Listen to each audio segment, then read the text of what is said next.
Hi, everybody. Shortly after recording the following interview, Ken Peplowski passed away. Fellow musicians and fans remember him as kind, encouraging, and absolutely hilarious to be around, and that he played beautifully up until the night before he passed. He will live on in our memories and through his immense musical legacy, having appeared on 112 different albums that we can take with us forever. I'm grateful to have interviewed Ken in late 2025 and recorded some of his final performances. I hope that the following interview can help comfort our grieving hearts and inspire the next generation of musicians who follow in his footsteps. Hi, I'm Ricky Alexander. And I'm Kay Lewis. And welcome to On the Back Porch Season 4. I'm extra excited today to talk to one of my favorite reed players of all time. I've been listening to Ken Peplowski since I was in high school. He's played with Bobby Short, Mel Torme, Rosemary Clooney, even Madonna. One thing about being in New York, just around the corner there's another surprise. He has over 50 albums as a band leader. Let's talk to him.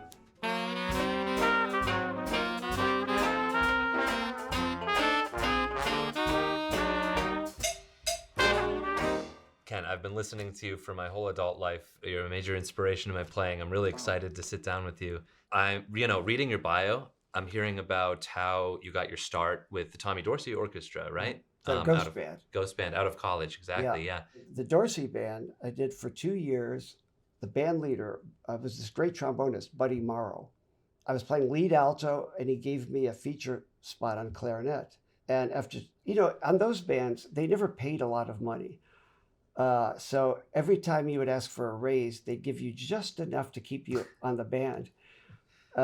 So this had been going on for, the last year, and I was ready to leave. And I get a phone call from the road manager. He says, Buddy Morrow wants to see you in his hotel room. Uh-oh. So I go to his room. He says, sit down.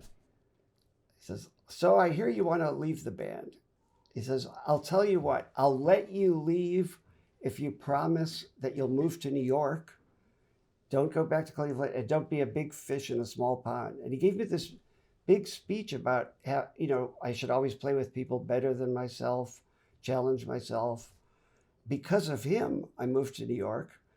But so I had enough money when I moved to New York for 6 months, to last 6 months. This was the early 80s, and there were a lot of rehearsal bands.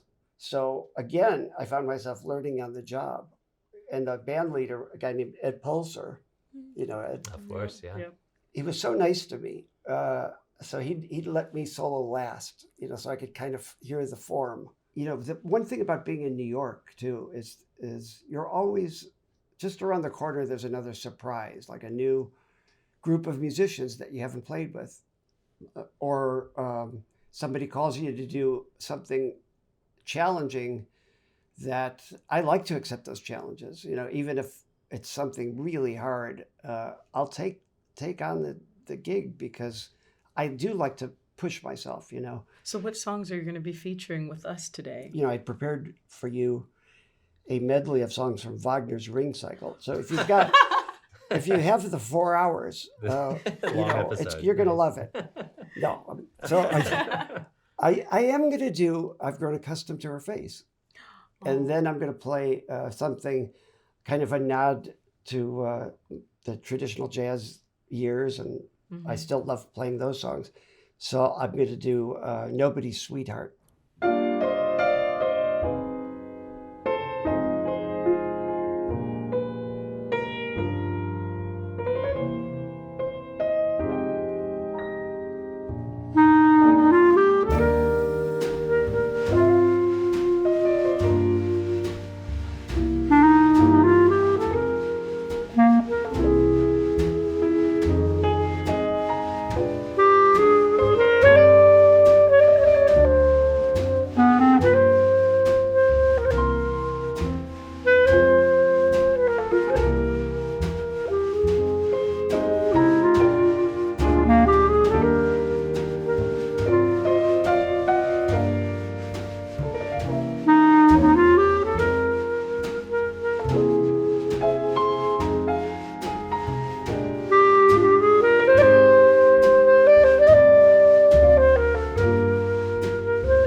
did my first professional gig when I was 10. I grew up in Cleveland, Ohio, and I always joke about this, but I tell people, if you grew up in Cleveland, Polish background, it's actually in the Cleveland law book that you have to play in a polka band. So my brother and I had one, and we were playing weddings and dances, things like that. So I was 10, he was 12, he played trumpet, I played clarinet, but we were leading the band. It's like learning how to swim by being thrown into the water. I would get called to lead, let's say, a private party, a wedding. And I was also playing at this club called Jay's on 97th and Broadway. Played there at least twice a month. And we built up such a following that when we played there on a weekend, we'd have lines of people. This was on the second floor, 97th and Broadway. We'd have lines of people going down onto the street and around the block. Wow. So that was a fun gig. Again, I was leading a band. I got a lot of experience, doing that. And the more I did, the more I wanted to do that, let's face it, it's just nice to be in control of your own destiny. And that's in every way, but musically too. And I booked my own gigs too. I went through so many bad agents that I decided to just do it myself. And that's, knock on wood, that's worked out okay so far. So do you have any songs that you feel you've claimed that you really love and gravitate towards? Almost every woman that I've dated over the years, one put it this way, she says, you love the wrist slashers.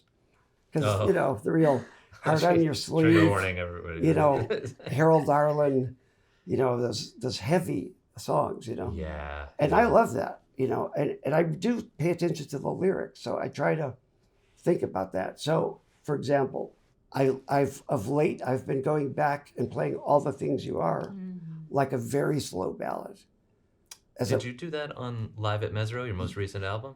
I did, as a matter of fact, yes. Because that was the original intent of the song. And I love to play things like I've Grown Accustomed to Her Face. Such a beautiful song, And things like Poor Butterfly, even, that I stopped playing for a while because I wanted to not play Benny's repertoire and get tagged with that. Mm-hmm. But now I feel like, again, I just don't care. They're great songs, and it's nice to think about my mentors and my heroes and revisit those songs now with my own voice. My favorite thing to do is playing songs and just interpreting songs my way. And I kind of bristle, when critics try to put people in boxes and everything, especially now. We've got over 100 years of jazz music at this point, and over 100 years of the popular song, So, why should you limit yourself to one thing when we've got all this music at our disposal and can draw from it, And it's hard not to be influenced by everything that's out there, So I've played, free jazz. I've played, and that would be free in every sense, musically and economically. No cover. and I've, traditional, straight ahead. But I guess my favorite thing is to play with a good rhythm section and just pick out songs that I like. And because I'm not much of a composer, so I consider myself an interpreter of other people's music. If I feel like I can add to it or find my own voice in there, then I give it a shot.